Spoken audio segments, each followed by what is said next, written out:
Hey, come on in. This is the HyVE playset from Sectars. I have a very rough sketch I'm going to go off of, and I know what dimensions I want it to be.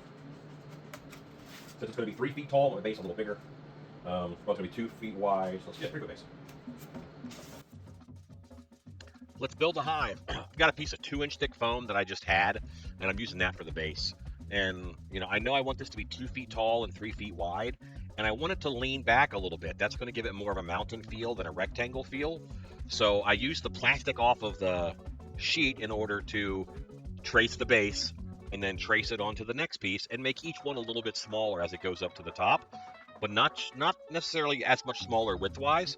Mostly I want it to be smaller leaning back. So that's why I'm cutting the back end of these off a little bit.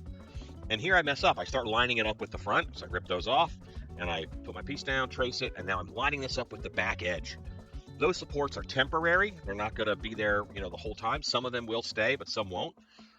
And I can just build this sucker like a table, and then do the next piece. And then I've got one more section that I put on. I forgot to hit record. Sorry. I'm just putting sheets of foam on. You can see that I had a little bit of hot glue, put it on, cut a piece, and I'm just using scrap. I want to make sure it looks good from the inside because I won't be able to get to the inside of it. Constantly using reference. That's why that picture popped up there. I know what I want this to look like. And even looking at it right now, I can see I've got those 3 layers. I sized those to be, I think they're 9 inches tall. Old Sectars are 7 inches. I'm doing mostly an origin size, or about 6 inches or so. But all these little pieces are filling in, and you can see it's almost like a birthday cake, but it's very subtle from looking at front, from left to right. But you can see that it leans back quite a bit, which is exactly what I want, so I can build up some of these features. That's the sketch that I drew based off of all the pictures that flashed up there for a second. And from that sketch, I'm sketching where all the openings are so that I can get to work on those. And this is where we're going to get the magic material here soon of Loctite spray foam. It is literally, it's a life-changing material for me. It's not like great stuff. It has very different properties, which I'll talk about when I get there. But here I'm shaping a balcony. I know I want that balcony right there. And I'm going to hot glue it in just a second. And I'm making sure I fit it so that's got a notch because it turns that corner. The hot glue alone won't hold it. So I give it a little buttress underneath, a little support. See that guy starting to fall off? He's a quitter. So I just use one of my extra supports to prop it up for now. I'm going to cut 2 very rough buttresses, put them in, and now that's going to hold it just fine. And later that'll hold, and it adds character too, Looking at my sketch, I'm figuring out how things have a plan. That's so important when you're doing this. You can work without a plan, but then sometimes you might not get the best results. Loctite spray foam. Gaps and cracks. This stuff is amazing. It's a little more expensive than great stuff, but watch how I'm putting it on. Always drag the foam behind you. Don't push the foam. Drag it behind the straw. I'm going to just coat this whole thing for a nice organic texture.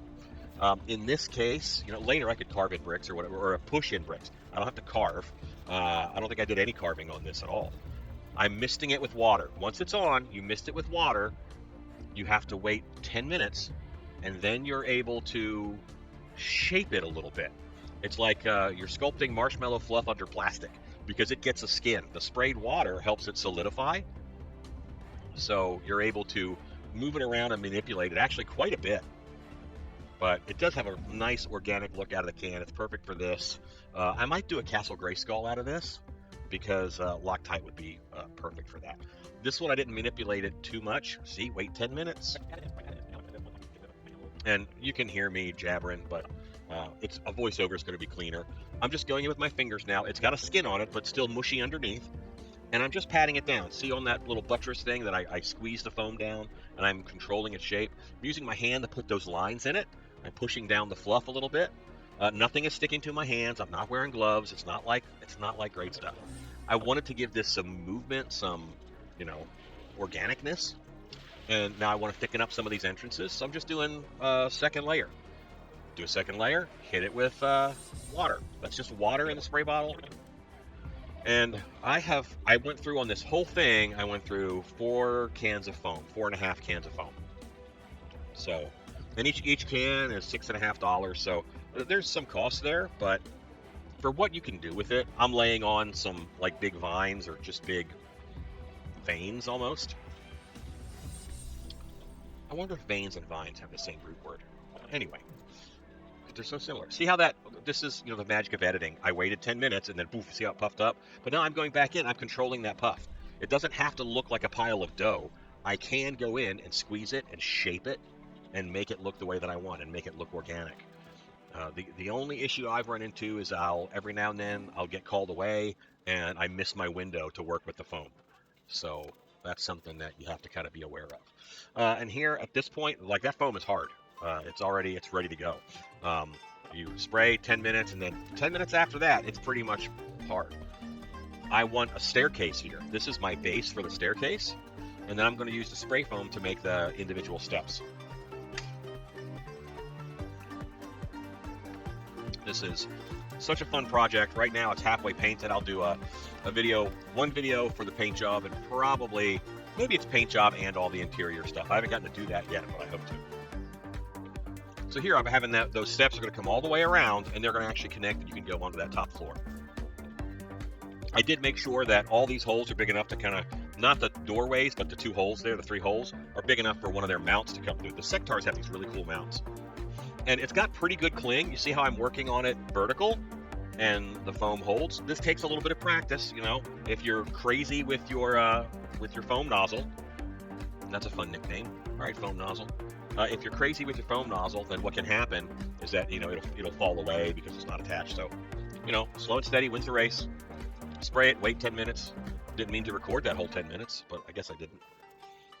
Adding to that platform, I was consulting my artwork, no doubt. And that's a very little piece of foam that I just bent to hold it in place. Use what you got. And then, see, now I'm touching it. So it's been 10 minutes. I waited that 10 minutes. With the editing, it's hard to tell. Anytime you put down fresh foam, spray it with water, wait 10 minutes, come back, and you can work on it. See kind of the shapes I'm getting with it, though? This stuff is awesome. And I start to use this tool to cut out the doors. And I'm not a patient man, and that wasn't as easy as I wanted it to be. So I went and got my little saw. I love this thing. Perfect for foam. And I'm cutting these out. The sides aren't quite done yet, but I wanted to get these opened up so I could really see them. This kind of makes the playset. It's the Loctite foam and the pink foam. These are two amazing materials. I do harden them later. I put a glue coating on, wood glue. If you think about wood glue and how it dries kind of plasticky, I'm just putting a coating of plastic on it by painting it with wood glue. And it's time for more spray foam. Fun stuff. And I put it on there. I make sure I cover that edge. I don't want that edge to be seen. I'm covering that whole thing. I'm going to mist this with water. And I'm going to take, and I don't know how long this is all sped up because I don't want to waste your time, but I take a block of foam and I press in the stairs. Because remember, it's kind of foamy and squishy, but it's got a skin on it so I can sculpt it. And if you compress it, it stays compressed. It's nice when I move the camera so you can see what I'm doing, huh? And even that was, upside down, and the foam held. But, a little bit of technique, make sure you don't, put it somewhere it's going to fall off. Boom, 10 minutes later, it's puffy. But I squeeze down that puffiness because I don't really want it to look that puffy. Over on this side, I kind of just push in some like egg sack look. And I'm making sure that little, I'm calling it a buttress, just a support. It's a brace bracket. And then over here, my stairs are puffy. My landing is puffy. I want that nice and flat so figures can stand on it. And now see my block, and I'm pushing in steps. But I push one way, it puffs out the other. You've got to kind of go back. You've got to babysit a little bit. But now I've got steps over there.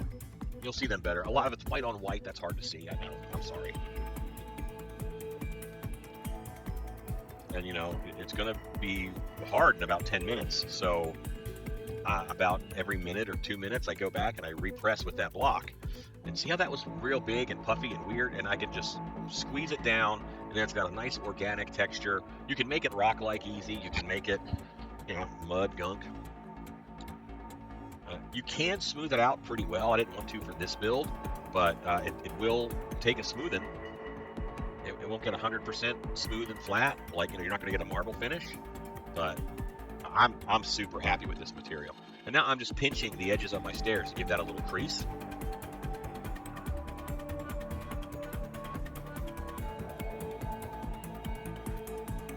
One more wall. Let's do it.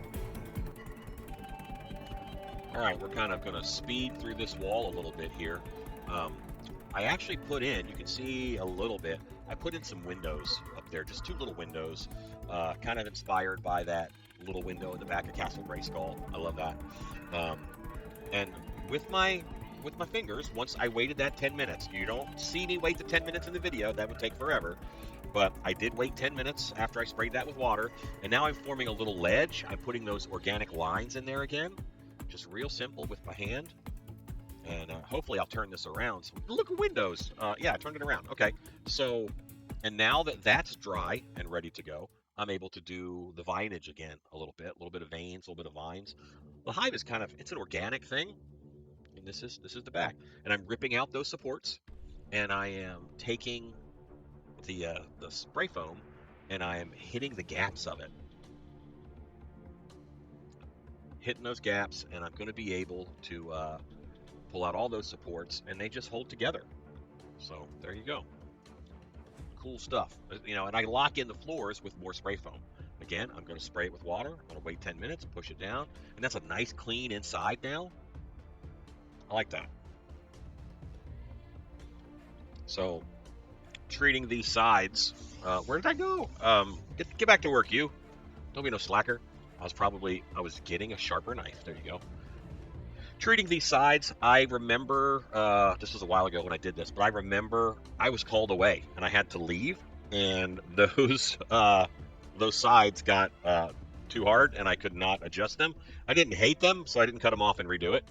But the back of it was not exactly to my liking because I was called away. Like I said, I missed my window. But look at that flowy shape that I put down in there with my hand, how it flows up. It almost looks like it supports it. Now you can't see it because I moved the camera.